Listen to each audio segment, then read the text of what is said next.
Good morning, ladies and gentlemen. Welcome to webinar International Event today. I'm Novita and I am host for today event. Welcome to the Honorable Ph.D. Ivanna Vasylivna Melnychuk as an Associate Professor of Enterprise Economy Department and also Ph.D. Savko Oksana Yaroslavivna as an Associate Professor of Enterprise Economy Department from Ivanna Target Technical University of Oil and Gas Ukraine, to the Honorable Dr. Kishen as a Senior Lecturer, Faculty of Business, Economy and Accounting from Health University, Malaysia, to the Honorable Mr. Wibi Ardi Alvianto, M.Pd, as a Lecturer of Visual Communication Design Department from STEKOM University, Indonesia, and last but not least, also to the honorable guests and audience today. Before we begin, please allow me to read our agenda this afternoon. First, there will be webinar today will be live stream on Universitas STEKOM YouTube channel, and we will start with the Indonesia national anthems and continue with the main presentation by our speaker today we have. Okay, ladies and gentlemen, we will start for this event today. We will play with Indonesia national anthems. For operator, you can start this session today. Thank you.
Thank you. In the upcoming segment, let's explore the fascinating world of Zero FL1, creating a business from nothing. Now let's welcome our first presenter, Dr. Kishen, as a Senior Lecturer, Faculty of Business and Economy and Accounting from Health University, Malaysia. For Dr. Kishen, the time is yours. Thank you. Thank you. Thank you. Hi. Good afternoon. Time now is 3 o'clock in Malaysia. I wonder what time is it wherever you are right now. But I think Indonesia is 2 o'clock, right? So yeah. Okay, great. So yeah, so my talk for today is about starting from zero. Now, I'm sure a lot of you will be wondering, how can we actually start a business with zero? But today we will see what do we mean by this zero, and how zero can take you to places. So allow me to share my slides first. Can you all see my slides? Novita? Can you share screen again, sir? Okay, I'll share screen now.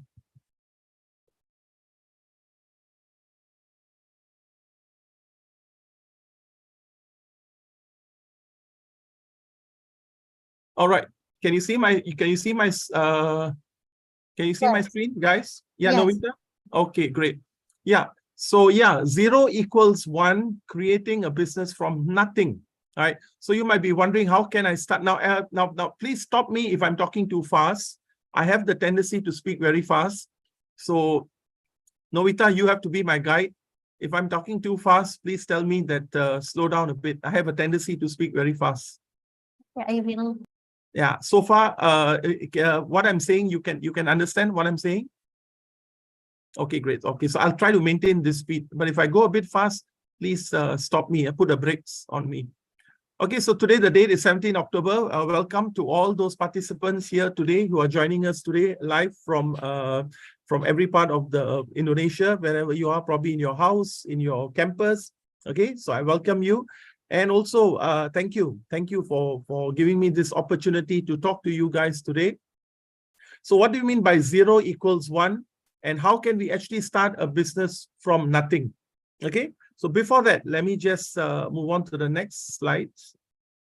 Right. I would like to show you this first. Do you have what it takes to be an entrepreneur? Okay, now what is an entrepreneur? Let me just go back to my previous slide. Yes.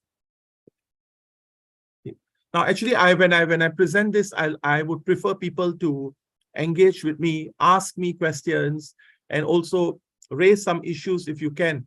So please feel free to put up your hand, to raise your hands, and if you need to ask me any questions, please do so. I'll be more than happy to answer any questions that you may have.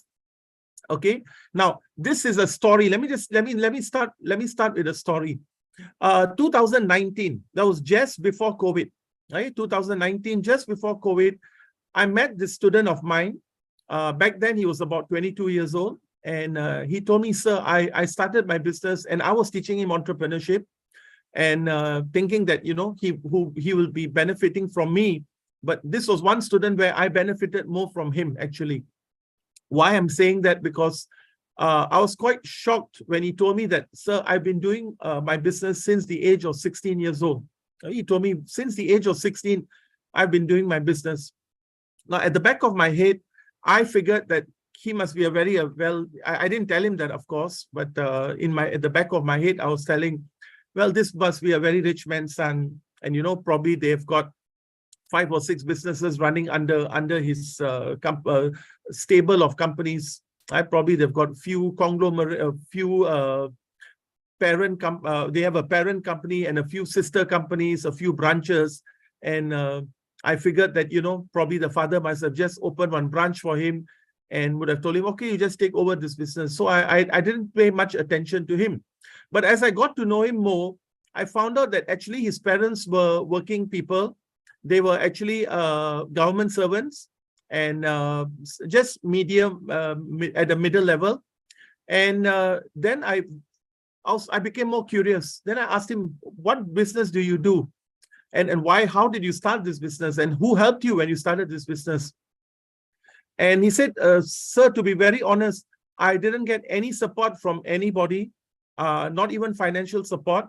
My only thing is, when we were in school, we wanted to print jerseys, you know, t-shirt jerseys with our names. So he said we went to many of the local t-shirt suppliers, local t-shirt suppliers or manufacturers, you can say, and they were not very happy because firstly, it was very expensive. Secondly, they wanted certain logos, certain colors. And thirdly, they had a minimum order. You know, you have to order nothing less than 60 pieces, and then we will entertain you. Anything more than that, anything less than that, we are not interested. And these guys wanted to print something like 30 t-shirts. Okay, this was several years ago. I'm talking when I met him, 2019, he was 22. He started when he was 17 or 16 years old. So he said, sir, we were very frustrated. We were very, very frustrated because we didn't have the money to have a minimum order. Plus also they had limited designs. They had lots of restrictions. So he said, just like that, I was browsing through the internet. Now this is not now. Today, life is different, right? Today you just go on Shopee or any of the online platforms that you have today. You can just jump on it and get whatever you want to buy, from a stapler to a bullet to a stapler bullet to a watch, to anything that you want to buy, you just go on Shopee and get whatever you want, clothes, shoes, materials, spectacles, you name it, all right? But he said back then, it was it would have been maybe about 2019 minus 5 years, so you're looking at 2014, about 8-9 years ago. See, our choices were so limited. So he managed to contact a supplier in Bangkok, in Indonesia, not Indonesia, in Thailand. Okay, I'm from Malaysia. This student is also from Malaysia. He managed to connect with a manufacturer from Thailand, all right? And he was just lucky that he managed to communicate well with the manufacturer. Who this guy was actually, he owned a small factory in Bangkok, and he also was looking for business. He was looking for opportunities. This guy was looking for someone that could print T-shirts, and he found out that this was not only his problem. He had many other students had similar problems, right? They all had minimum order, very expensive. And this guy was giving him at probably half the price of what he could get in Malaysia. Half the price of what he could get in Malaysia. So he was amazed. And the guy said, no minimum order, you can print as many as you want, and I'll send it over to you via post. Of course, that time we didn't have our logistics were not so good. But he said, I'll send it to you via post, and you should get it within a week's time. And you know what? You can even put your name and your number. We will do anything at whatever price you want, whatever colors. And what really excited him was that the fact that it could be done in a few days. Whereas the local manufacturers or local suppliers here, they were quoting like 2 weeks, 3 weeks at double the price. And this guy said, within 3 days, I can sort this out for you, and I'll send it to you via post. So this student of mine thought that there are many people having this issue out there, right? Why don't I start a business, something like this? Okay, why don't I start a business, something like this? And of course, as he started, initially he used, that time there was no WhatsApp also. Probably there was also, I can't remember, but there was no, I don't think there was WhatsApp was so popular. So he used word of mouth, he used emails, he sent a lot of his business notification via emails. So of course, things have changed so much right now. And then along the way, the platforms improved. A lot of the platforms improved. So he said, my business model was very simple, sir. I didn't have to pump in any money. Here, I would get the orders from the local people, local students, local Malaysians, whether they were sportsmen, whether they were students, whether they were anybody, any t-shirts you want to print, you just send your design to me. I used to email those designs to the manufacturer in Bangkok, right? And he would start manufacturing it. Once these guys would clear, he would start manufacturing it. And he said, I would receive the money first, and the money that I'll receive, I will pay him. And the balance was my profit. In other words, in short, he started with zero. Okay, he literally started with zero. Of course, when I say zero, it's not 0, but definitely on a very, what you call shoestring budget. You didn't have to pump in thousands and thousands of dollars for a business model like this. So he started with very minimal. Novita. Yes, Novita? Your PowerPoint is not moved for slide, is it correct? Yeah. For the presentation slide, is it not moving? Is it correct? Yeah. I've stopped here. Oh, okay. Yeah. Just listen to my story first. Yeah. So yeah. So where was I? I lost my trail of thought. Okay. Yeah. So this is one guy. So that actually started with zero. Literally started his business with zero. He would place his designs out there. People would place their orders. Right? People would place their orders, and he would receive the money. In the meantime, he'll give the design to the manufacturer in Thailand, in Bangkok. And when these guys were prepared, they'll send it over, and then he'll transfer the money to the manufacturer. And whatever money he would make in between, and it was quite a large amount of money that he made. So he said, "Sir, I literally started my business with zero." So this is what I'm trying to say today. This is the gist of my talk today. All right, that you can actually start your business with very little money. So my first question is a businessman an entrepreneur? And is an entrepreneur a businessman? What do you think? Is every businessman an entrepreneur? And is every entrepreneur a businessman? What do you think? Is every businessman an entrepreneur? Anybody wants to try? Is every businessman an entrepreneur? Novita, are they allowed to switch on their mic and speak to me if they have anything to ask?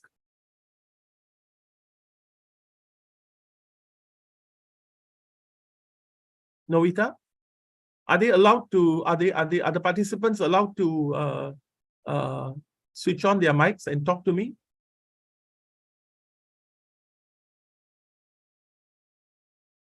Just a moment, I will turn on off the mic. Oke, Aldi. Ya, bagi para peserta bisa bertanya atau menjawabnya, terima kasih. Atau bisa diketik di kolom chat atau membuka suara. Okay, terima kasih. Yeah, the chat, or maybe they can write something in the chat. Okay, somebody wrote, no, this is Novita. Businessman is different with an entrepreneur. Okay, yeah, correct. Okay, a businessman. Not every businessman is an entrepreneur, but every entrepreneur is a businessman. Okay, so because every entrepreneur needs to run a business. So he's definitely a businessman, but not every businessman is an entrepreneur, because to call yourself, to qualify and call yourself to be an entrepreneur, you must do something different. You must do something different. How different is different? How much of difference is there? It all depends. Okay, to get somebody who can come up with something that's 100% different, well, that I would call a true blue entrepreneur. A true blue entrepreneur, someone that can come out and change the entire industry out there. Someone who can go out there and come up with something totally different. For example, today you're using Uber, you're using Gojek. That is something that really shook the industry. It really shook the industry. That you can say is about 100% different from what others are doing. But to a certain extent, if you can have something that is even up to 30% different, you qualify to be called an entrepreneur. Okay, but if you're going to copy somebody's idea, your next door neighbor is running a cafe and then you open a similar cafe with similar products, everything the same, then I'm sorry, you do not qualify to be called an entrepreneur, but you can be a businessman. You are a businessman or a businesswoman, but definitely not an entrepreneur. So an entrepreneur needs to do something differently. And because he's doing something differently, he can do wonders. He can actually do wonders. All right. Okay. So my next question is, do you have what it takes to be an entrepreneur?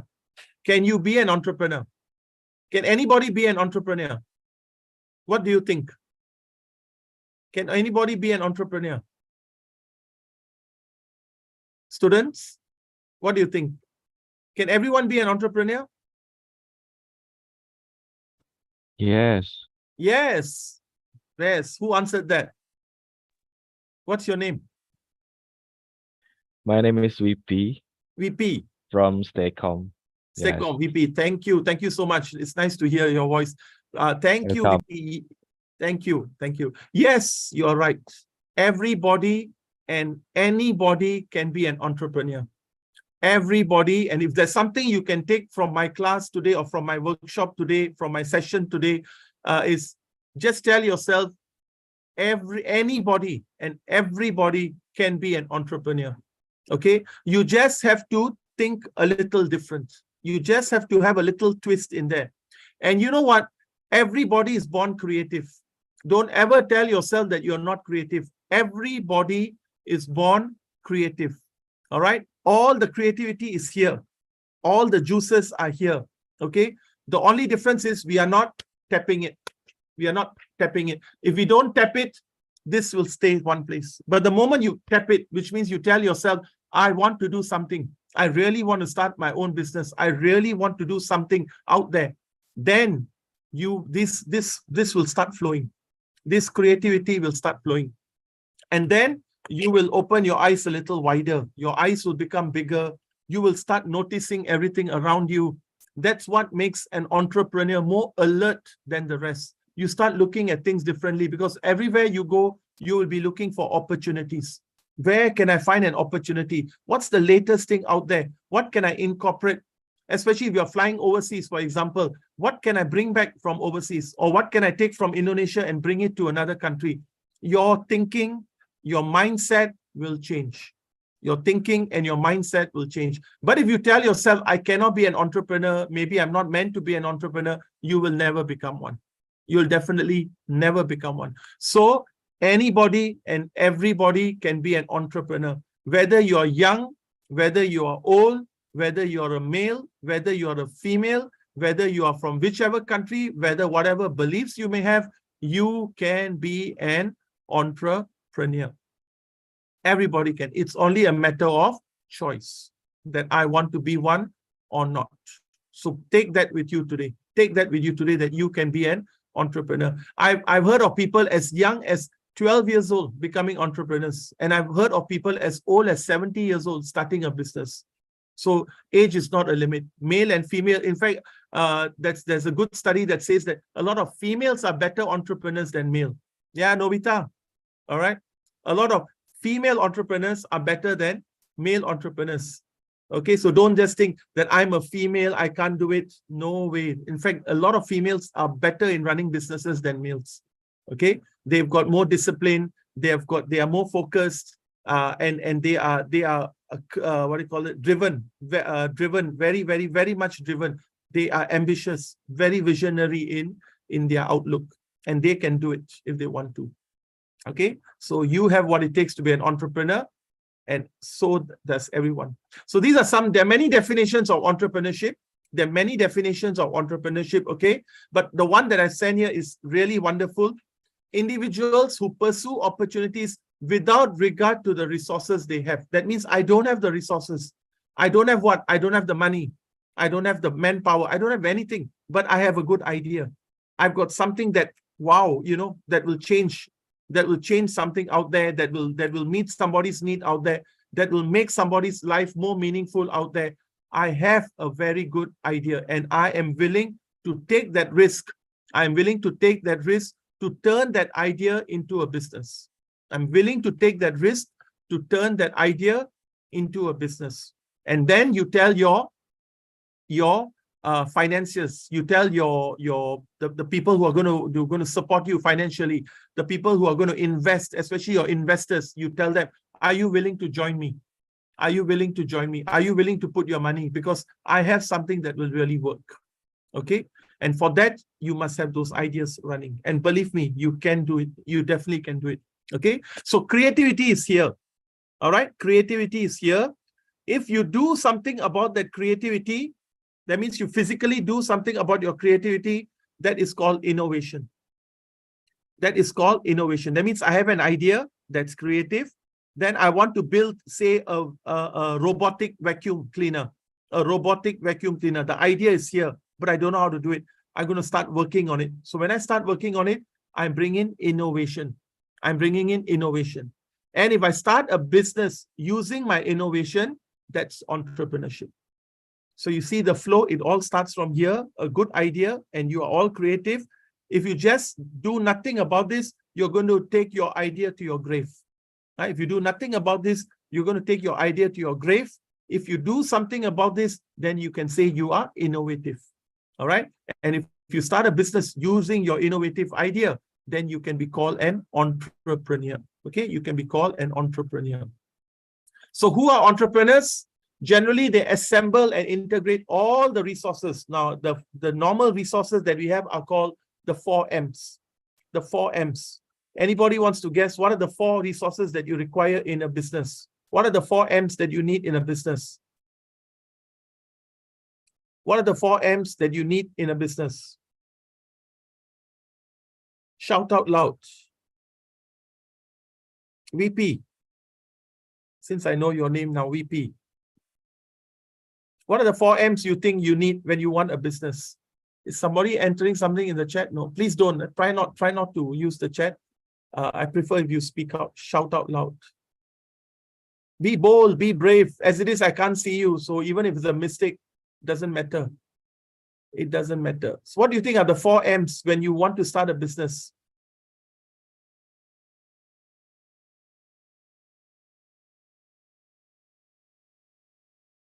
Come on.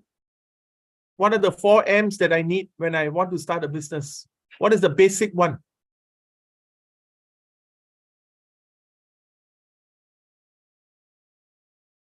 Okay, I see something chatting, something in the chat there. All right. Yes, Kayla, thank you. You have already given 2. Actually, you have given 2 M's. Money, material, correct. Correct. Money and material. What else? You have given me 2 M's already. Money and material. What are the other 2? I see some answers here coming in. All right. Yeah, correct. Money. Yeah, you got that. Money. What else? Money, material. What are the other 2 M's? Any guesses? Method. No, not method. Method is just physical. Money, material, matter, money, material. No, not matter also. No. Material is matter actually. So you've got money, you've got material. What are the other 2? Market, resources. You can't buy a market. Management, you have to manage the resources. I love your answers. Market, you can't buy your market. Market is not a resource. Yes, you need a market to start a business, but that's not a resource. Okay, what resources you need to have? Management, you need to manage those resources. Yes, but what are the resources? Money, material, man, exactly. Thank you. Manpower, correct. One more M. Going once. What are we using? What are you sitting in front of? What are you sitting in front of? What are you using to connect to me? What are you using to connect to machine? Yeah, thank you, Sandra. Thank you. Yeah, thank you. All of you got the answers. All right. So money, material, machine, and manpower. Okay. These are the 4 resources that any business will require when you want to start, or any business would require. All right. Or anyone who wants to become an entrepreneur would require these 4 yeah, so somebody has put there, man, machine, no market. Okay, so, yeah. So, yeah, you have your money, which is very, very important.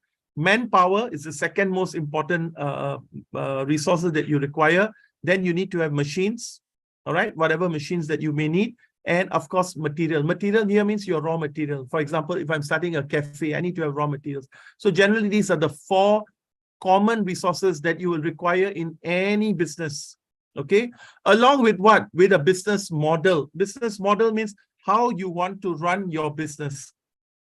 How you want to run your business. For example, the example that I gave you at the beginning of our session today, I said his business model was what? Show all the catalogs to people, all right? Get them to place an order. They pay you a deposit. You send the order to his manufacturer in Bangkok. These guys will prepare, send the thing to him, and sometimes they send directly to the customer and he receives his payment. So that is his model. Okay, just like how you use Uber. Uber has got its own model. All your transport transport services that you use out there, they have their own models. Panda, Food Panda, Gojek, whatever that you have, they all have their own models. And you need to have a plan, a strategy, right? You need to have a plan, a strategy to transform an idea into a business. To transform an idea here into a business, a proper business. Okay, and as I mentioned, every entrepreneur is a businessman, but not every businessman is an entrepreneur. To qualify and call yourself an entrepreneur, make sure you have the right business model and the right strategy. Do something differently. Do have some level of uniqueness. How much percentage of uniqueness? It all depends.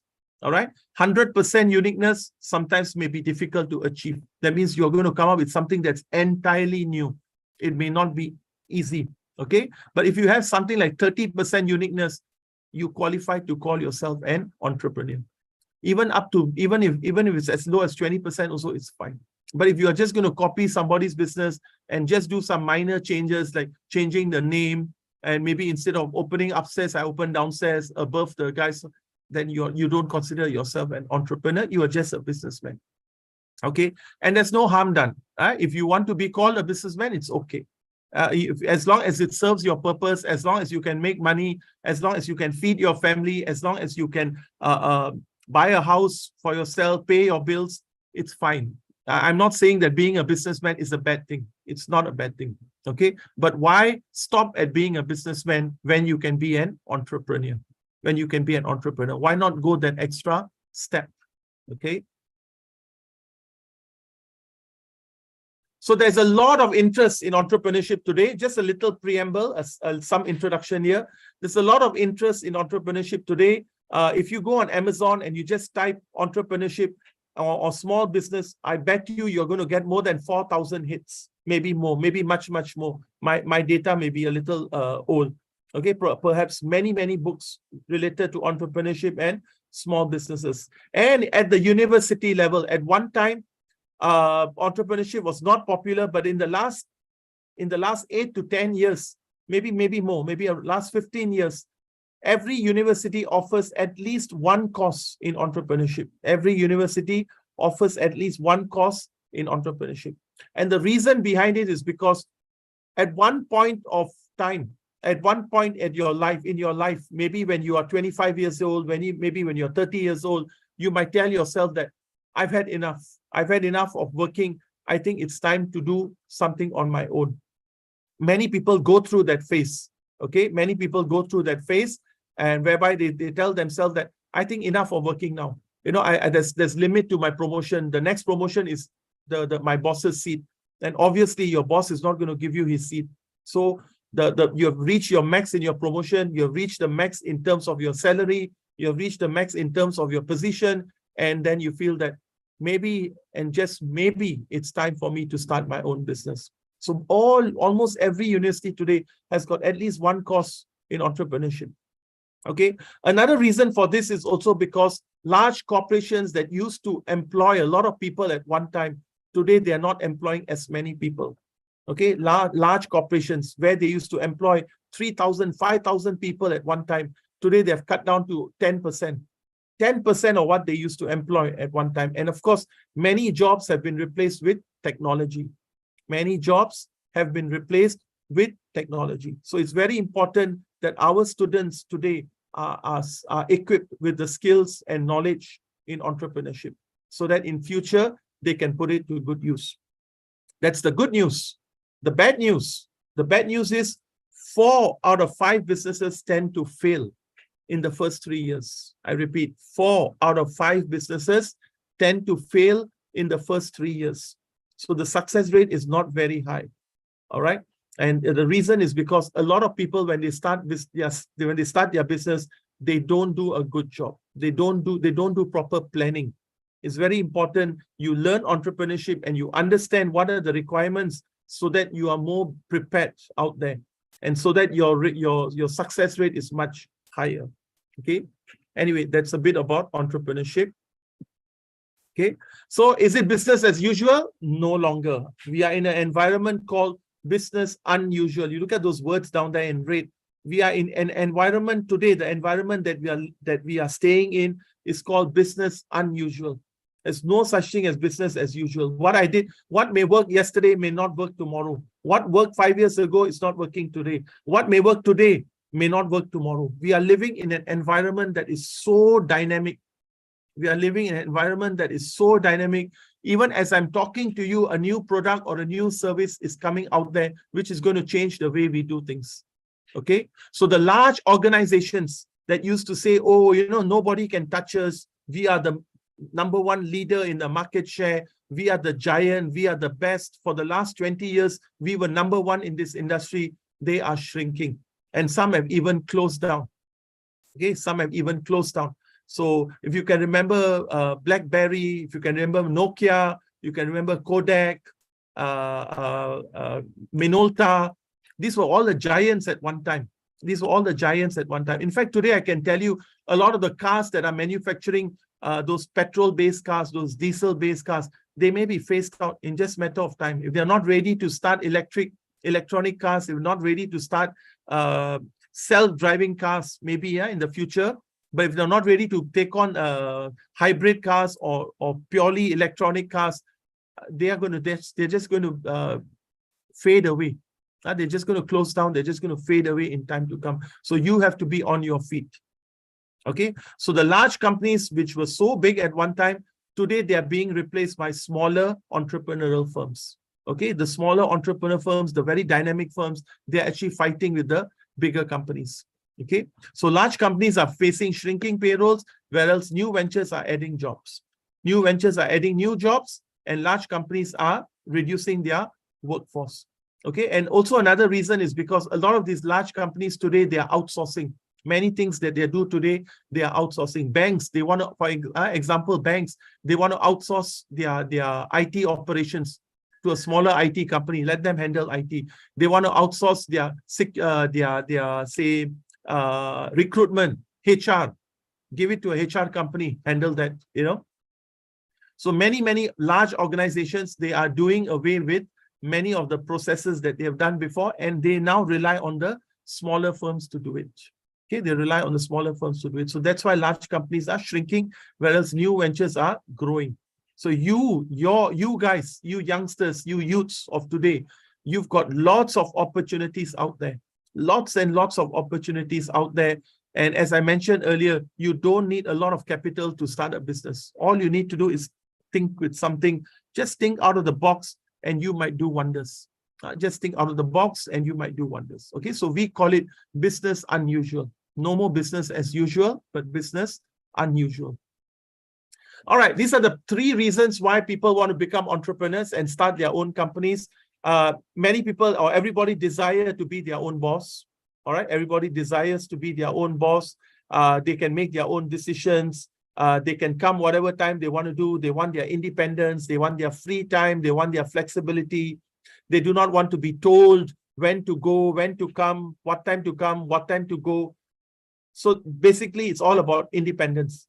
Okay, and the youngsters today, that's what they want. They want their flexibility. They want their time. They want their me time. They want quality time for themselves. So definitely, you guys are potential candidates of becoming entrepreneurs. Then the second thing is, a lot of these young people have crazy ideas. Crazy ideas, what we call crazy ideas, what old people would say crazy ideas. You know, these things will not work, but you'll be surprised. You'll be surprised. Some of these crazy ideas do work. Some of these crazy ideas do work. I mean, just watch on YouTube. What are the funny things these guys are doing out there, and they've become multi-millionaires. Mr. Beast, and you have so many of these YouTubers. They've been so creative. And they've made use of a different model altogether, whereby they make short videos about themselves, and then they put it up there on YouTube, and they become YouTubers, and then they start earning revenues from advertisements and so on. And they become multi-millionaires in a very short period of time. So another reason why people want to become an entrepreneur is because they have their own ideas. They've got their wonderful ideas which they want to pursue, they want to try. All right. And of course, number 1 plus number 2 leads to number 3, which is when I become my own boss and when I can pursue my own ideas, then the financial rewards also will be unlimited. Imagine how would you feel? You come up with a very good idea to your boss, and he uses that idea and he makes a few $1 million from it. And finally, he just gives you a 2 months bonus. You get very, very upset. Right? It was my idea, a fantastic idea. And this guy just took it from me. And he made all the money out of it, and what I got was just 2 months bonus. So that can be very, very demoralizing and very, very what do you call that?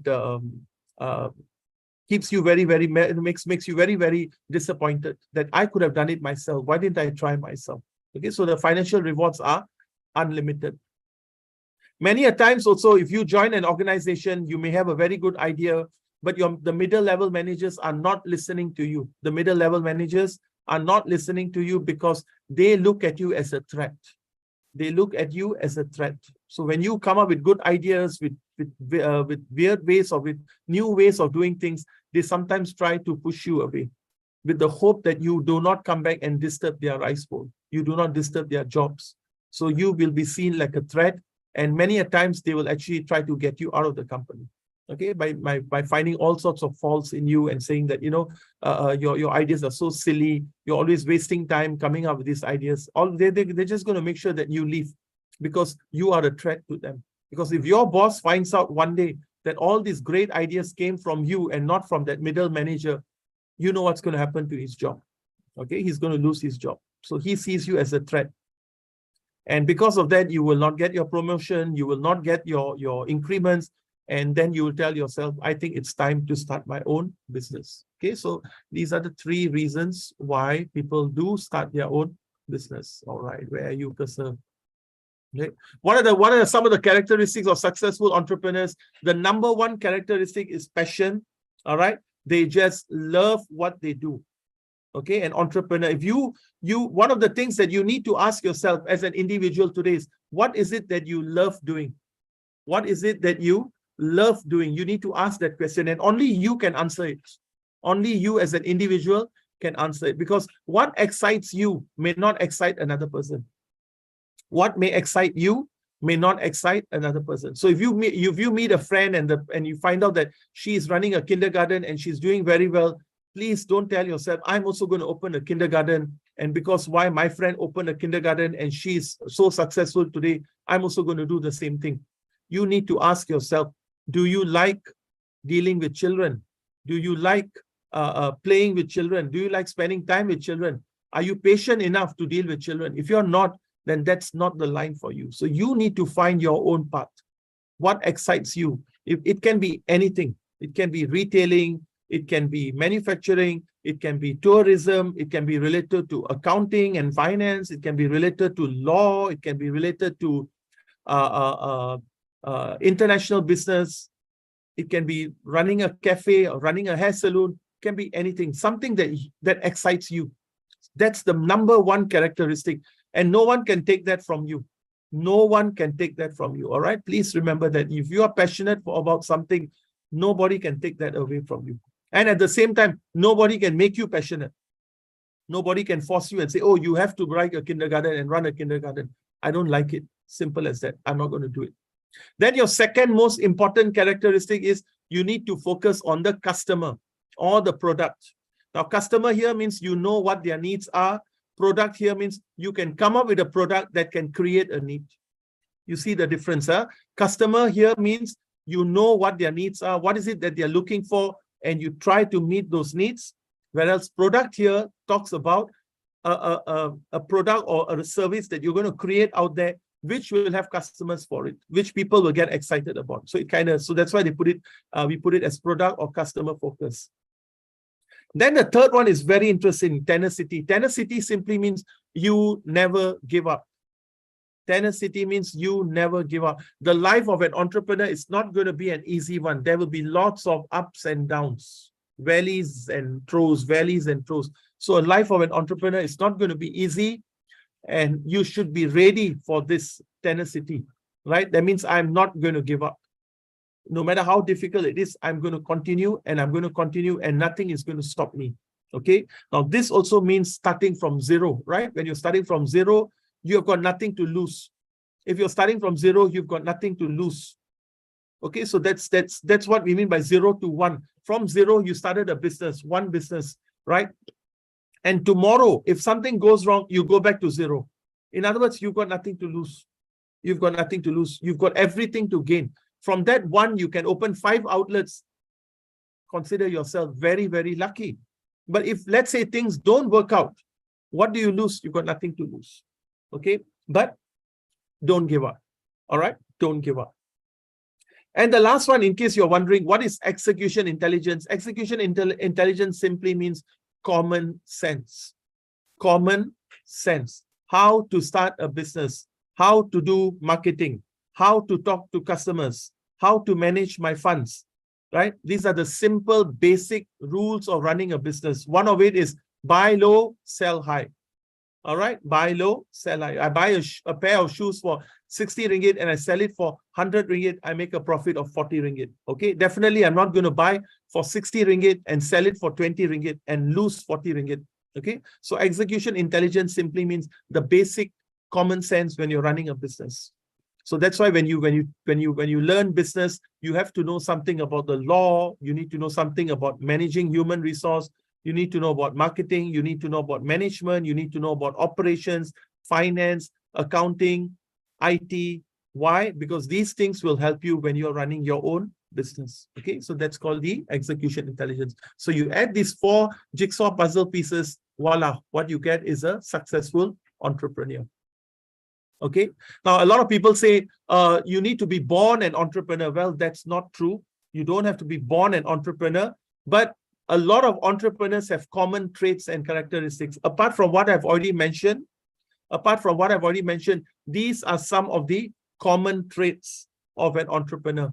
A moderate risk taker, somebody that's not a gambler, not somebody that's going to waste his life out there. No, he does take risk, but what we call as calculated risk, a calculated risk. Someone who's very persuasive, waiting to tell you, wow, you should buy this product, it's going to work.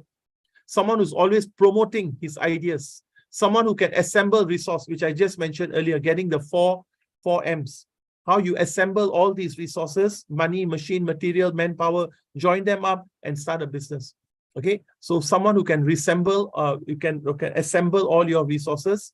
Someone who's creative, as I mentioned earlier. He has to be a self-starter. He shouldn't wait for others to tell him to start. He has to start on his own. Just like the student that I spoke to you earlier, when we started this session, he was only, I think, 17 years old when he started. And he didn't have any support from his parents. So he was a self-starter. Okay. Tenacious simply means tenacity. Do not give up. Whatever happens, keep on trying. Tolerant of ambiguity. I love this word. Ambiguity means what? I don't know what's going to happen tomorrow. Uncertainty. Okay. You must have a high level of tolerance for uncertainty because you do not know what's going to happen tomorrow. Okay. As an entrepreneur, if you're a working person, it's easy. Tomorrow I'll still get my salary end of the month. But if you are running a business of your own, especially in the earlier stage of your business, there will be a lot of ambiguity. You do not know what's going to happen tomorrow. Will I have money or not to pay my workers? Will I have money to pay my rent or not? Will I have money to pay my suppliers or not? You have to have a high tolerance of ambiguity. Visionary, very futuristic. All right, what the future is going to look like. This is how I see myself 10 years from now. That's visionary. Someone who's very optimistic, not negative. Someone who's very positive, optimistic, right? Tomorrow is a better day. If today was a bad day, tomorrow will be a good day, all right? Every day is a better day from yesterday. Someone who mixes around with a lot of people, a networker, very important. Okay, if you are going to open your own business and you're planning to start from zero, it's very important that you network, and network. There are many entrepreneurs that I've met that they tell me that one of the things that really made them successful is networking. Talking to people, talking to suppliers, talking to customers, talking to competitors, talking to potential distributors, talking to agents, even talking to government officials. You don't know when you're going to get a good idea, and you don't know who's going to help you with that idea. So it's very important that you meet as many people as possible and talk to them. Okay, so networking is one of the very important characteristics of an entrepreneur. Someone who's very motivated to achieve things. Someone who's always looking for opportunities. They have tentacles here, always looking for opportunities. Where am I going to get my next opportunity? Self-confident, I think you know that. Decisive, someone who once he decides, he will do it. Means he will do it. He will not change his decision. Someone who's energetic, excited. Every day is a new day. He jumps out of his bed. Wow, today is a wonderful day. I'm going to start my new business. So I'm going to talk to this customer. Today I have this meeting with this person. So someone who's very energetic. Someone who's very honest, very good work ethics. He's not a cheater. A good entrepreneur never cheats people. Yes, he has to make money. We all know that, but he doesn't cheat people. Because by cheating, you are not an entrepreneur. Okay, if you look at anything out there, cheaters are not entrepreneurs. And finally, someone who's got a lengthy attention span, someone who can spend hours and hours doing it. Talk to some of those programmers who are building their apps, their mobile apps. They can stay up till 4 a.m., 5 a.m. in the morning, working on their programs, trying it out, working, fail, try, work, fail. Oh, why this thing happened? And they keep on working on it. And suddenly they look at their time. Oh my God, it's already 4 a.m. in the morning. You know, I didn't even know time passed so fast. Okay. So why? Because it goes back to the first thing, they are very passionate. They're very, very passionate of what they do. So if you look at all these characteristics, it comes from one thing. The base of it is your passion. Because you're passionate, you're energetic. Because you're passionate, you are confident. You are creative. You are self-starter. You don't give up. You are willing to look into what's going to happen tomorrow. So these characteristics come from being passionate. Any questions, ladies and gentlemen? Any questions so far, guys? Please raise them up. I'll be happy to answer your questions. Any questions? Going once? If you want, you can put it in the chat box. I will entertain any questions. But if you want to raise it up here, it'll be good. So if there's none, then let me move on. So one of the things that we looked at is always looking out for opportunities. Okay. One of the things that you need to look out also, if you're going to start a business, is you have to look for opportunities. Now, what is the link between opportunity and ideas? It is very simple. Opportunities are outside, ideas are inside. I repeat, opportunities are outside, ideas are inside. You need to match both. You need to match these things. This is opportunity and this is idea. You need to match both. Okay. Okay, that's clear. Opportunity, idea, match. Ideas are here, opportunities are outside. How do you know whether there's an opportunity outside? You have to be extra alert. You have to keep your eyes open. All right. You got to keep your eyes open and look for opportunities. You need to look for opportunities and then you use your creativity. Okay, so opportunities outside, internal creativity, join them and you become an entrepreneur. Okay, so it's a favorable set of circumstances. Everybody is looking for this product or the product that people are looking for. It's now. This is the right time to actually come up with this product. So that is a favorable set of circumstances. And that's why they call it a window of opportunity. Sometimes if you miss it, you miss that opportunity. Okay. These are 4 essential qualities of an opportunity. All right. One is the opportunity must be attractive. People must find it attractive, whatever that you're doing. It must be durable. Durable means it can last for a long time. All right. I have a question here. It must be durable. How many slides again, sir? How many slides? I think I have 30 slides. Okay. How much time do I have? I forgot to ask you. Actually, 30 minutes, sir. Oh, 30 minutes. Okay, okay, Yeah. okay. All right, all right. What's the time now? I lost track of my time. Oh my goodness. Oh my goodness. Okay, all right. So you mean I should wrap it up now? It's okay. You can continue 5 minutes again, sir. Okay, okay. Sorry, my apologies. Okay, It's okay. I lost track of time. All right, so this is an opportunity. It has to be attractive. It has to be timely, something that people want at this point of time. Okay, so whatever idea, idea that's running through your head, make sure it's something that people want at this point of time. And the last one, it must be something that adds value to the customers, something that adds value to the person who's going to buy it. Okay, so I think time's up. My apologies. I've gone ahead of time. And 1 second here. Or somebody has asked a question. Businessmen and entrepreneurs are both indispensable for the economy. Aspiring to take up your own venture like that. Shukran wa, thank you. Oh, okay, all right, all right. Okay, thank you, thank you. Okay, I think I'll wrap it up here, Novita. My apologies, I lost track of time. I can go on talking about this for 2 hours, but I think I'll stop here. All right, so if there are any questions, please raise them up to Novita. Maybe she can send it to me and I'll be very happy to answer via text. With that, thank you so much. Take care. Bye-bye. Thank you so much for Dr. Kishen. For the Q&A session, we will continue after the last presenter today. And then we will go to the last speaker because Professor Ivanna and Savko can attend this webinar today. We will go to the speaker, Mr. Wibi Ardi Alvianto, M.Pd, as a lecturer of Visual Communication Design Department from STEKOM University, Indonesia. For Mr. Wibi, the time is yours. Thank you. Okay, thank you, Miss Novita. Thank you for this opportunity for me. Very happy I can share my material about business from zero. And I wanted to share my PPT. Mr. Faiz, can you help me to share my PPT? Thank you.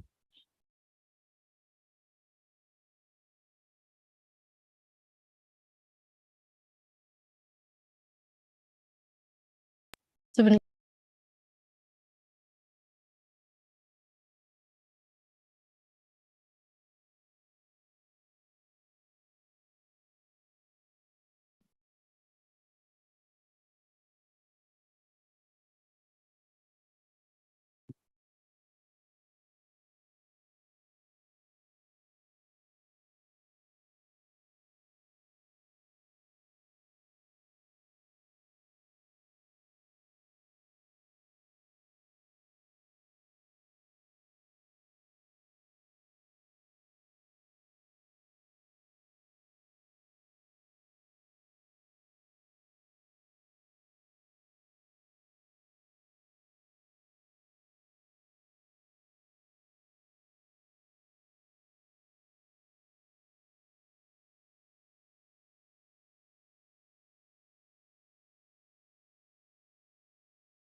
Okay, thank you, Mr. Faiz.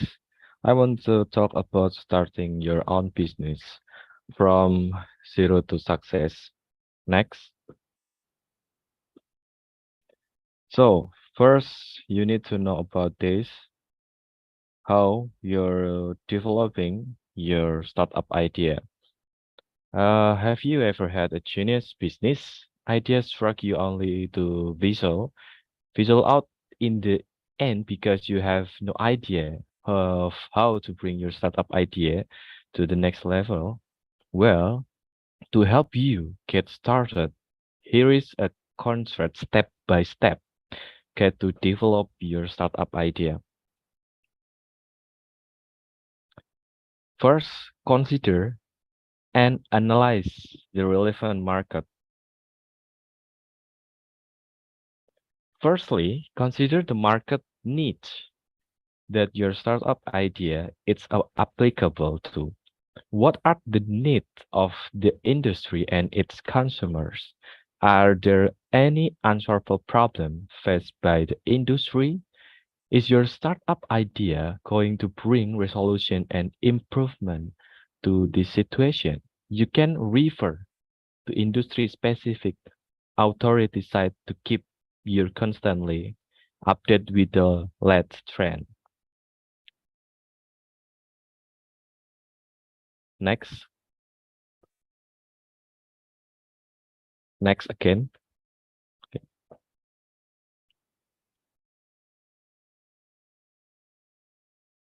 For example, TEDScrunch is an excellent technology blog that talks about the latest product and shares the latest news in the thread, the TED's world.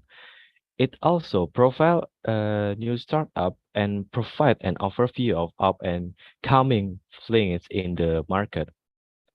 An excellent source of inspiration is TED, which is famous for its well-known slogan, ideas worth spreading.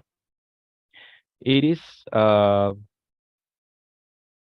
treasure chest of information about everything imaginable under the sky. It is in concept as a conference where experts in various needs convene to share their insight and issues that can bring about revelation and raise awareness.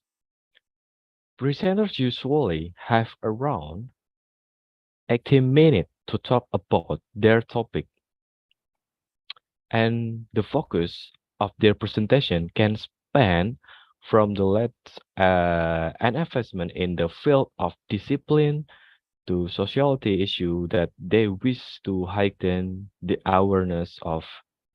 After attending the talks or watching its video, you will leave feeling more inspired than ever. Next.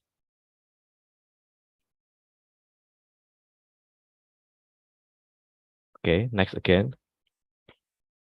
Okay, second, note down your ideas and expand them. At this stage, you might have identified needs or areas that can be improved up. Note them down with the tools such as Evernote. Evernote allows you to save clippings of web page, images, and even attach document and PowerPoint slides. You can create several notes and sort them out according to topic and genre. Evernote can be accessed via various platforms such as Windows, iOS, and Android. A simple click of the Sync button will ensure that your notes are synchronized across all platforms. Next, third, carry out competitive analysis. Competitive analysis is a great way of comparing and predicting how your business will stand up against your competitor in the industry. Is your business able to fill in a void that's left untouched by others? Here's how go about exerting your competitive analysis. Next, and four, model your business. If the ideas of creating a business plan seems too tedious and clunky, you will delight in using Land Canvas and Canvasser. They are a template that emulate a one-page business model. It is easy to add and update the model.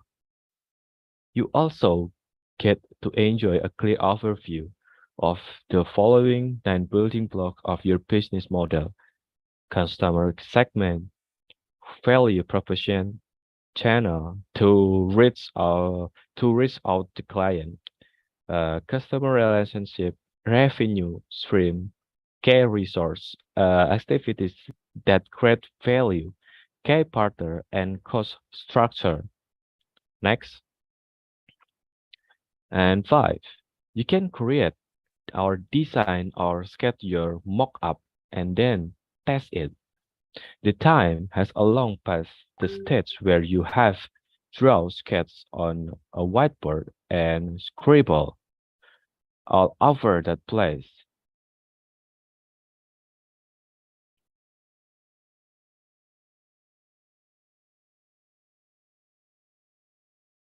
There are several both button or component of a web application for you to choose so you can put together your sketch easily. Want to get feedback on your mock-up sense, unnecessary distribution and convention? Influence app if is the way to go. You can upload your design in various format, assimilate the rest of the document to form a complete presentation. You can then share the final mockup with your teammates simply by sharing your URL, and they can provide feedback simply by pinning comment on the specific element of the design. It's that easy. Next, execute a market survey. No business could be launched without the execution of a market survey. Websites such as SurveyMonkey allows you to create an online questionnaire and send URL to your target audience. This transcends geographic boundary with its major advantage compared on field survey, as you can gain a broader and global perspective. Another alternative is to conduct a focus group session before after the completion is your minimum viable product. This is where you invite people from your target demographic to participate in a group discussion on the product or service. A focus group can help you achieve the following. First, you can finding out customer first impression of the product.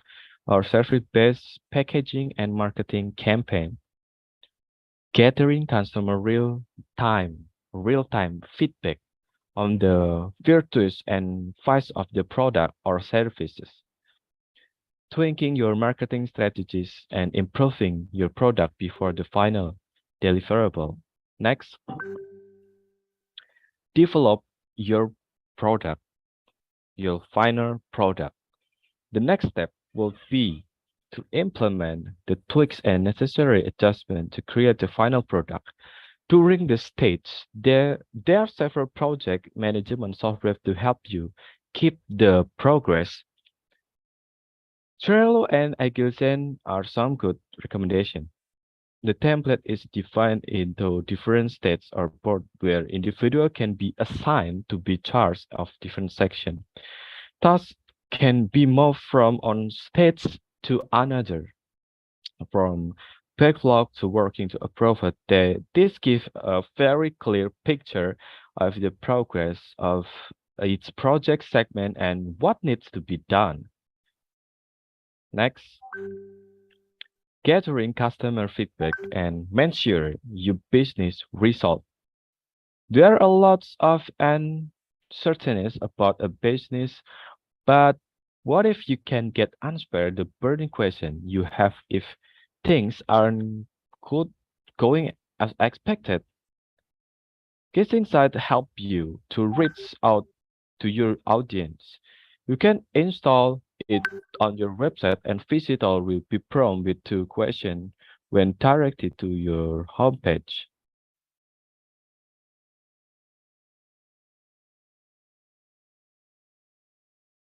You have the flexibility to control who is exposed to the survey. Another tool that you should not miss out your characteristic is track the serving and purchasing behavior is your visitor and provide you with valuable information, such as where they come from. This handy information help you to further refine your marketing strategies and improve your site navigation.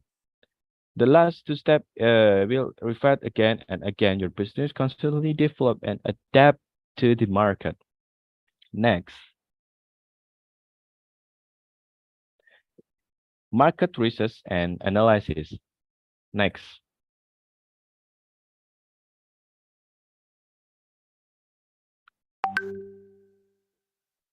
business that can identify their target market have a better understanding of how to create effective sales and marketing campaigns.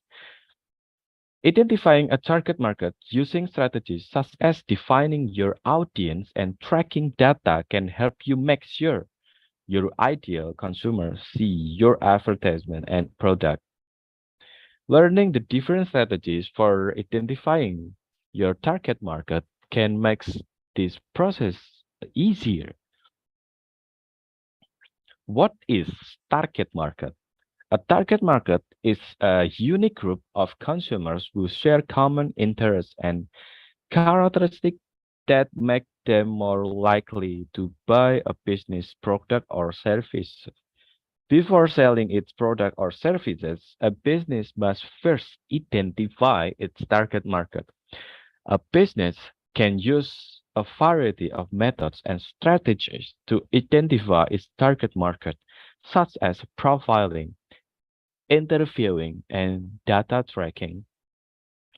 Why is identifying target market is important? Identify a target market is important because a business will be more successful if it understands who want to buy its product or services. Well, while it would be ideal if all consumers showed universal interest in a company's product, it's more realistic for companies to determine what exactly their service might appeal to most, then model their marketing, sales, and product development strategy of, of this information. For example, a luxury bed goods company might initially want target consumer between the age of 25 and 55 in order to further clarify its target market. The company may also wish to target consumer in that category who value high quality and organic ingredients, as this may help the company find customer more willing to pay a higher price for luxury product. With this information, the company can begin developing advertising and branding strategies that communicate that value the target market on the media channel, that is age group frequency use. How to identify your target market? First, define your offer.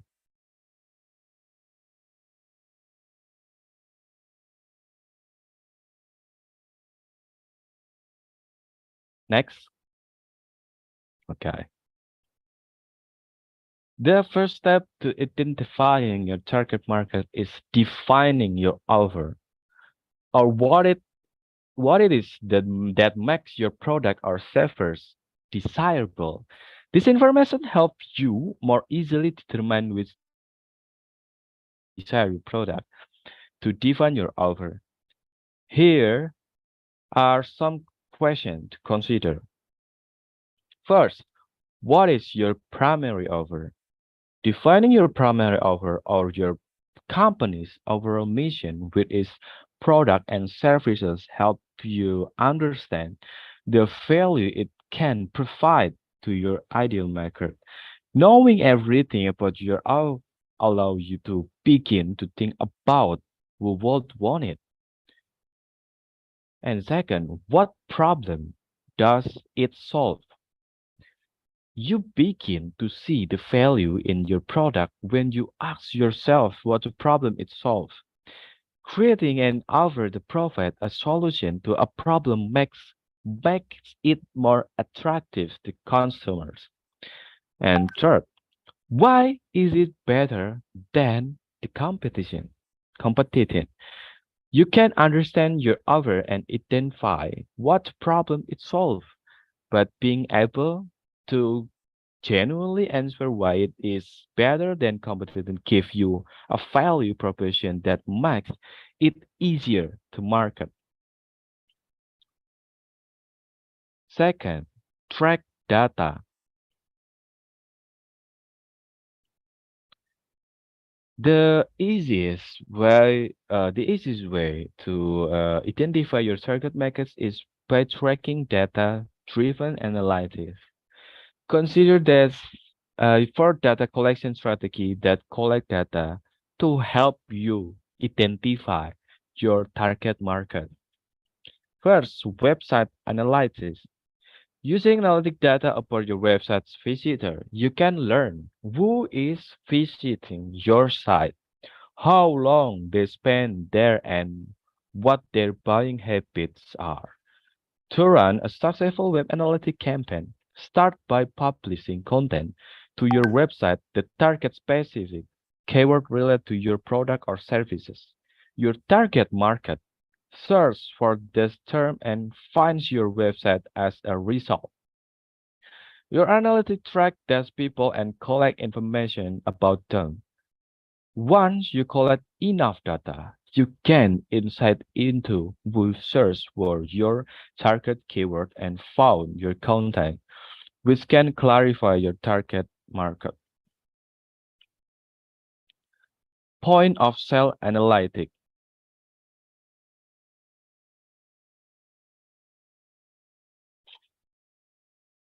Point of sale analytic can vary depending on your business model. For a business that sells product online, using point of sale analytic tells you who purchased your product or services. Using a combination of website and point of sale analytic can show the difference between the person interested in your product and the person who actually spend their money on your product. Social media. Tracking data, both manually and ultimately from social media platform, can give you a view of the public's opinion and your business and offerings. You can search for your company or product name on popular social platform to find out what people are reading about you. Besides being a great way to handle complaint or negative review, tracking the social data can serve as an additional form of understanding and identifying your target market. When you find your customer and social platform, you can look at their public profiles to gain insight into they are. Additionally, many social platforms offer their own built-in analytic tool. You can use this tool to track view and response reports, which can be particularly useful when launching a new marketing campaign. You can assess this data to see which types of consumer are interested in your marketed message. Mass marketing campaign. Next.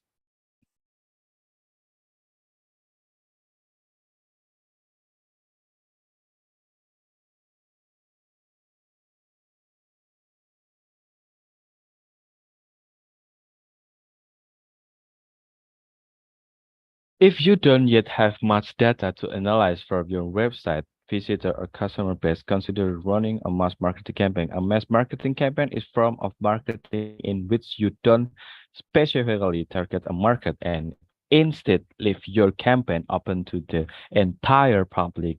When you don't add targeting to your marketing, it allows you to find out what types of people may have a natural interest in your product or service. You might find new market that you hadn't previously considered. You can use that now for your future target marketing effort. No.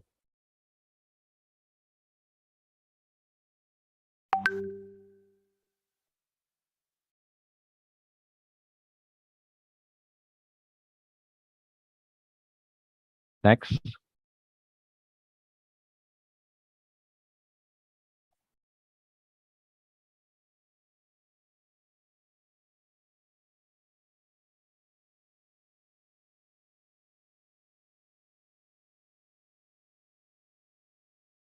And third, define define your ideal audience.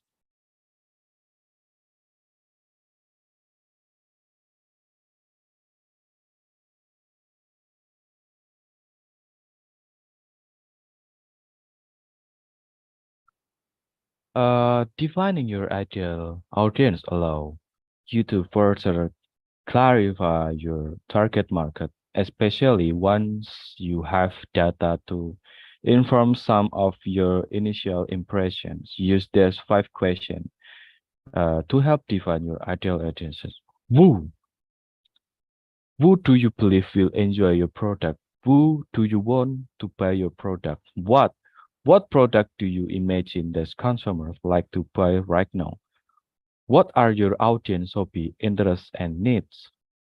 When will your audience use your product? When and how often do they purchase product like yours? Where? Where do your ideal consumer live? Where will they use your product and why? Why will your audience buy your product? Why is your offer better than your competitive product?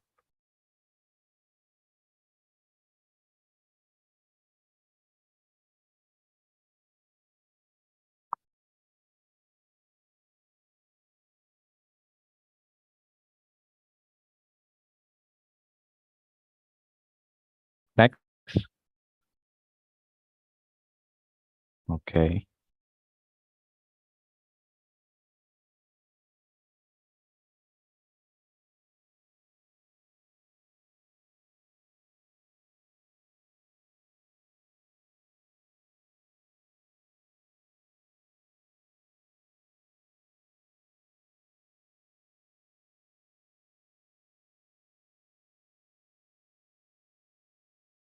Profile your ideal client. Targeting a market occurs when you narrow your audience until you have a smaller group of people.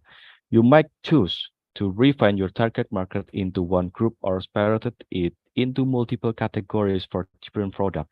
To get more specific about your audience, consider defining your market by profiling your ideal client using these four types of market segmentation. Demographic. Use demographic segment to profile your ideal client based on factors such as age, gender, income, material status, and education. Psychographic. Use psychographic segmentation to profile your ideal client based on factors such as personality, interests, attitudes, lifestyle, beliefs, and value. Ask yourself what lifestyle your ideal client has. Behavioral. Use behavioral segmentation to profile your ideal client based on factors such as expanding habits and brain interaction. Geographic. Use geographic segmentation to profile your ideal client based on factors such as country, religion, city, and neighborhood. Some businesses are global while others are local to one city. Being able to target your marketing effort using geographic segmentation help the client and customer will matter must see your offer.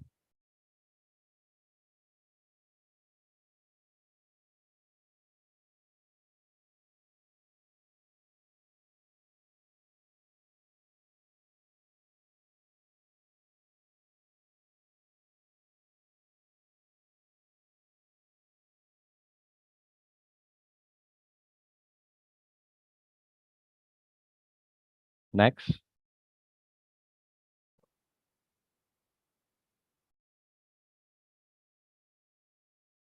conduct interview. How to read a business plan step by step.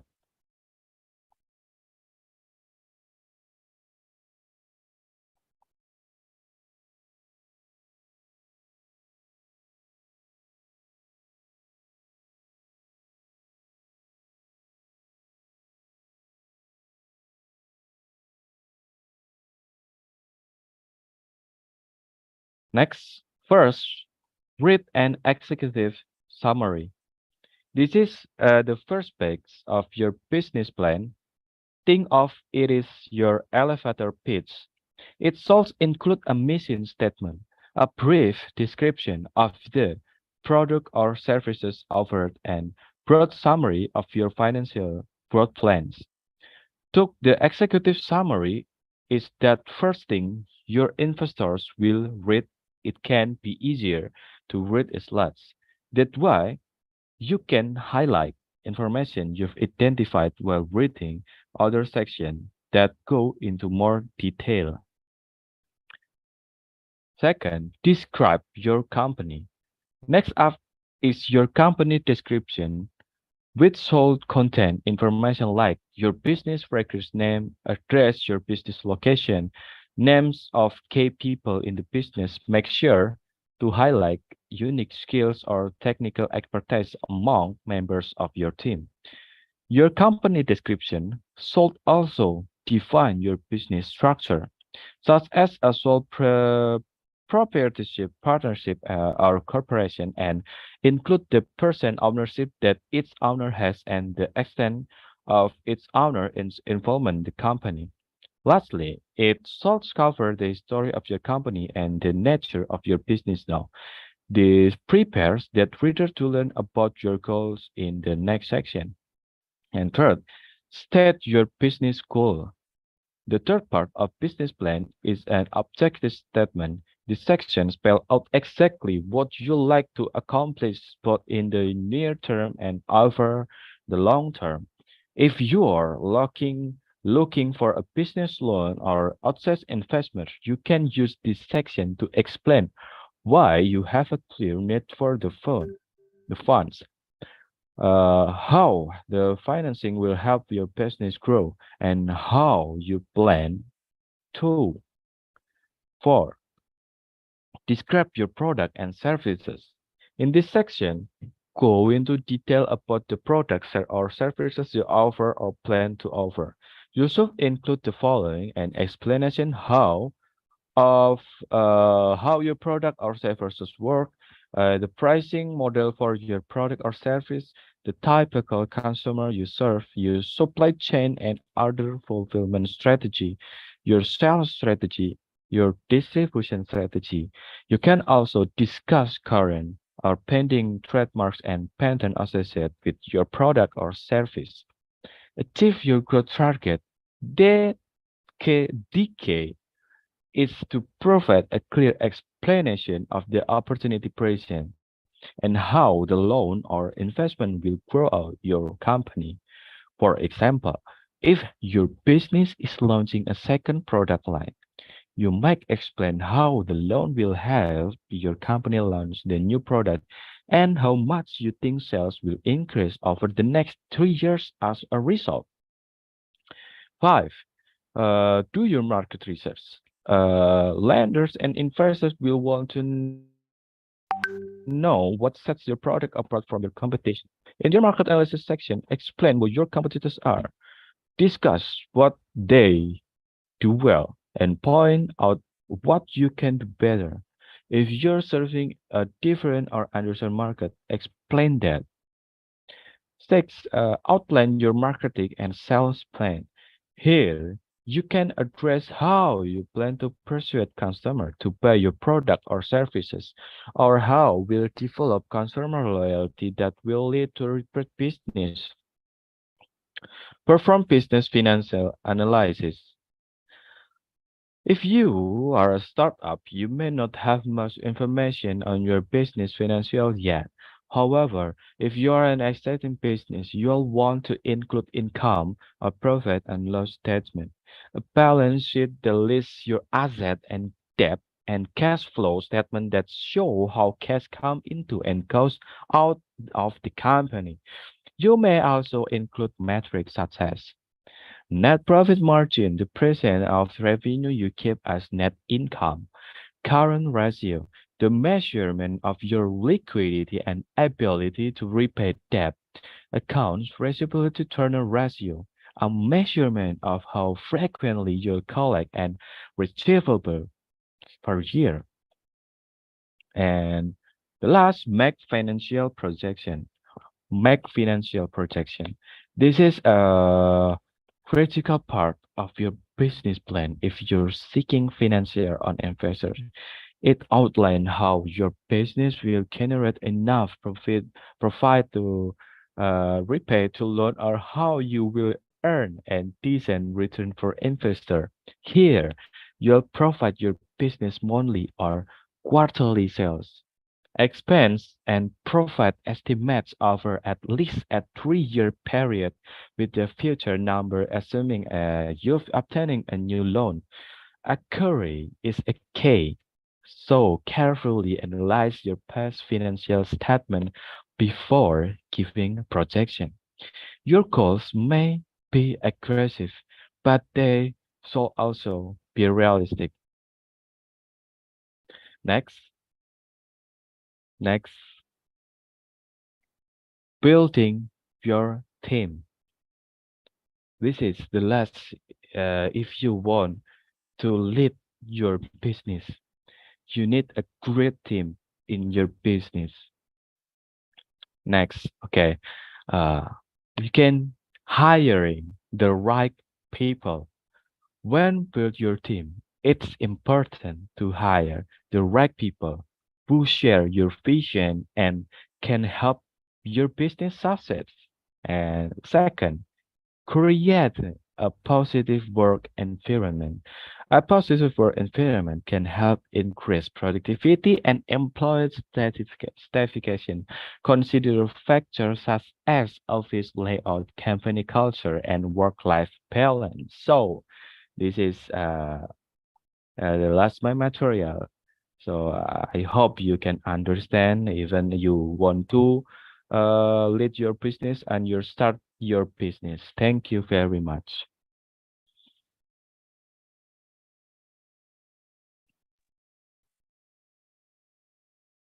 Thank you so much for Mr. Wibi. And then for our participant, if you wanna ask question, you can raise your hand or you can write in the room chat. For first question, we have the question from Dr. Kishen. Okay, for Dr. Kishen, already you are still in the Zoom right now? Yes, I'm here. Okay. Hi. For, What's the yeah, for question first up there? Yeah? Is this the question? Yeah. I'm Tariq from the business department. Is that the one? Yes, correct. Okay, in context of creating a business from nothing, consider this paradox. Is it possible that zero can indeed equal one in the entrepreneur world? Or if so, can you elaborate the, oh, I'll start my video. Okay, I'll start my video. All right. Well, you see, Farid, it's actually a metaphor. You know, it's metaphor. Like we say, it's raining like cats and dogs. Does that mean there are cats and dogs up there? We are not, right? So what they're trying to say here is that you can start with very little. You can start with little. 0 equals 1, creating a business from nothing. What you need is a very good idea, strong determination, good work ethics, and it will take you there. But of course, you also have to do your groundwork. You need to do your homework. You need to understand the industry that you're going into. You need to have a fair bit understanding of the market that you want to serve. This would be some of the challenges that you have to overcome on your own. But today's lesson or today's title about 0 equals 1 simply means that it is a myth to think that you need to have a lot of money to start a business. It's not necessary. You can start with very little. You can start with very little, and you can magically you can work your magic upwards and achieve something really great. You also may find that people start businesses from home, you know, so that in order to save their initial expenditure. You may also find that people share resources with others. Maybe you have a friend who's an accountant. You can say, hey, can you do my accounts for me? You may have a sister who is good in designing web. Can you do that for me rather than I hire someone else to do it? So that way I can actually save a lot of money when I'm starting my business. Can you provide an illustrative example? How does this seemingly contradictory idea challenge conventional business wisdom? Oh, wait, if so, could you elaborate on the scenario or concept where 0 investment, 0 resources can magically transform? Yeah. That's why I started with the idea of that student of mine who actually started. Another thing you can do. I have a friend also, another family friend of mine who started a business because he managed to go to one of these factories. In fact, he went to factories in Bandung. He came to Malaysia. He's from Malaysia, but he came to Indonesia, Bandung. And he actually went to some of the factories and said, can I take up all your stock lots? Your stock lots means it's like garbage, you know, those materials that people don't use, or additional jeans. You know, when somebody places an order for 1,000 jeans, you don't make 1,000, you make 1,023. 1,067, 1,055. So he took all the additional stocks and brought it back to Malaysia, and he started selling it to the street vendors, And for the factories, these stock lots were useless. They were literally worthless, and they were very happy to give it to him. But what was very important was his network.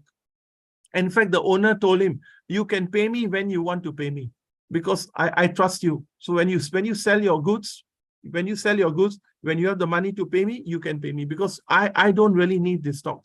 But he took that idea, brought it over to Malaysia, and sold it via the street vendors. And he made his money. He made his millions of dollars. So much so that after that, he started looking for other stocks. Just jeans was not enough. He started selling blouses, toys, and children wear. And the guy is doing so well, really, really well. Yeah, I hope that answers your question, Fatik. Thank you so much. And then the second question from Mr. Setio. What are is that for me? Oh, to me. Okay. What are the key principles or strategies outlined in 0 equals 1 that you believe are the most crucial for someone looking to create a successful business from scratch? And how might you apply these principles to a specific business idea or a concept you have in mind. So you can, okay. Now, yeah, you mentioned that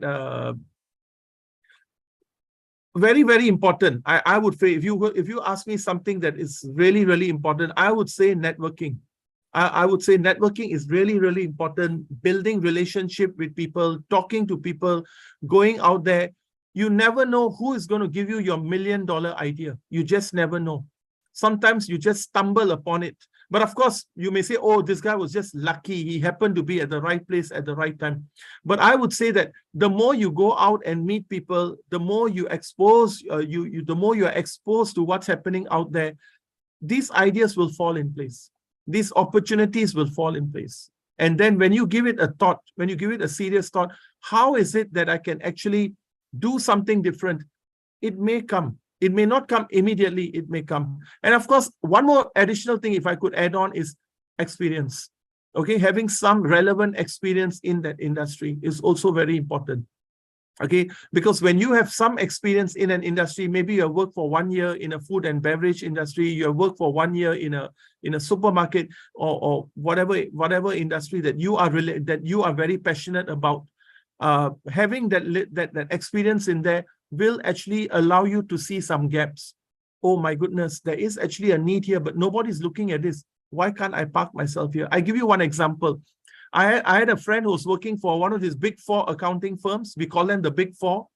And all their customers are the big customers where their turnover is running into millions. Every now and then he would get phone calls from small businesses asking him that, can you help us with our tax returns? Can you help us with our auditing? We don't know how to do it. We're a small business. And he used to go and tell his boss. He used to tell his boss, boss, can we not help these guys? And the boss will give one simple answer. They are not our customers. We only want to handle the big numbers, the bigger companies. These small companies, they're not going to give us anything. So what this guy did was he resigned from his job and he became a specialist dealing with small and medium-sized enterprises. And he started providing them that service. And it was a volume business. It was a volume business. So many small businesses looking out for tax consultants and accounting consultants to do their bookkeeping. And today, voila, he's made his millions also. And for him, he said it's so much easy because I just replicate the same thing. Every small business I go into, I replicate the same thing. They're almost the same structure. And how to do it, I already have the software to do it. Yeah. Thank you so much for answering. I think it's very clear answer from Professor. And then we have 2 questions again from audience. This question from Mr. Wibi. The first question from Miss Ratna. Thank you.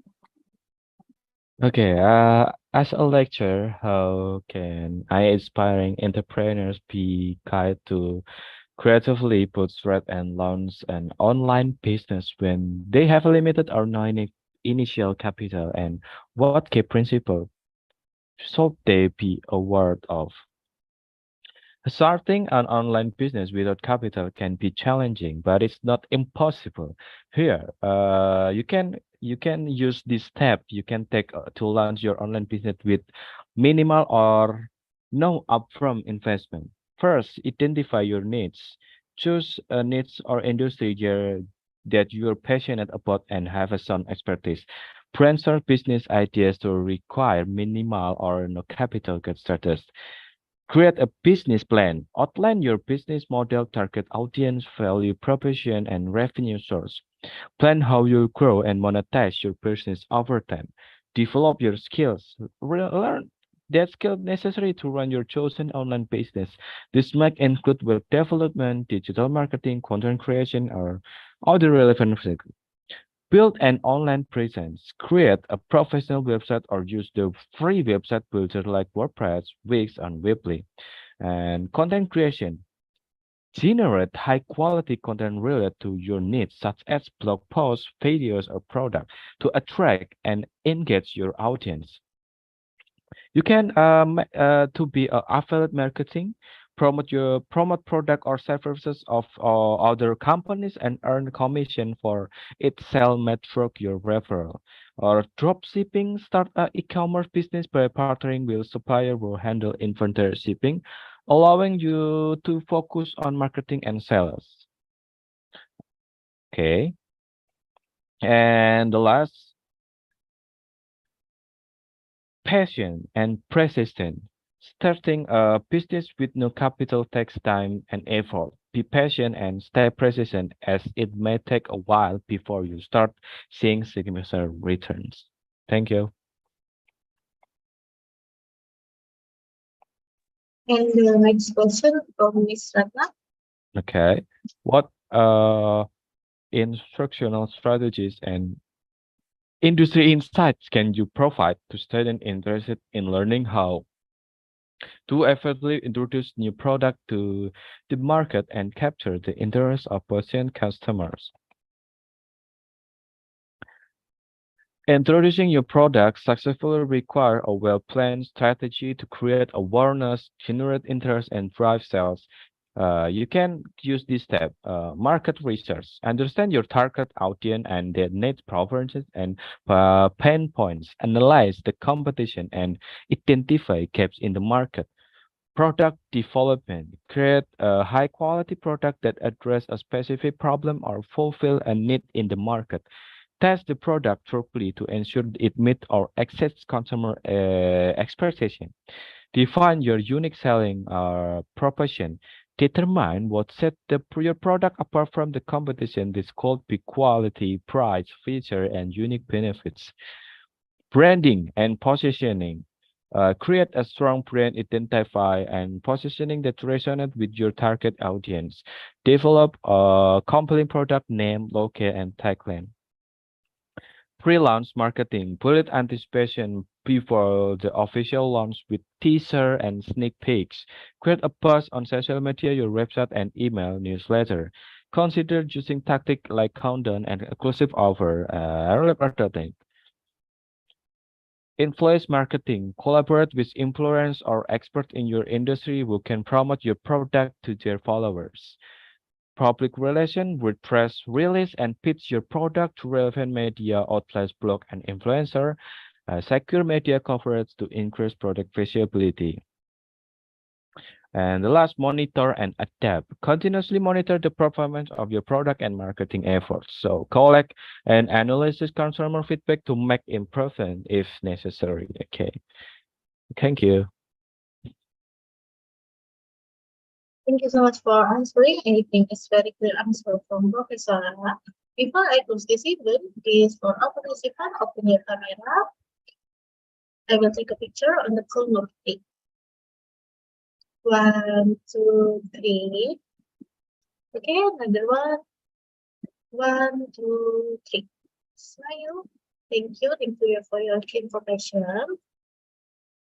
Finally, we come to the end of webinar today. We would like to say to Dr. Kishen and Mr. Wibi Alvianto for sharing your knowledge. We hope this information will be beneficial for our participants. Thank you so much for our participants until joining until the last session. At last, we hope to have more collaboration in the future. The webinar from today and here we have to see you soon. Thank you and have a nice day. And bye. Thank you, Lord, for the time of Mr. Wibi.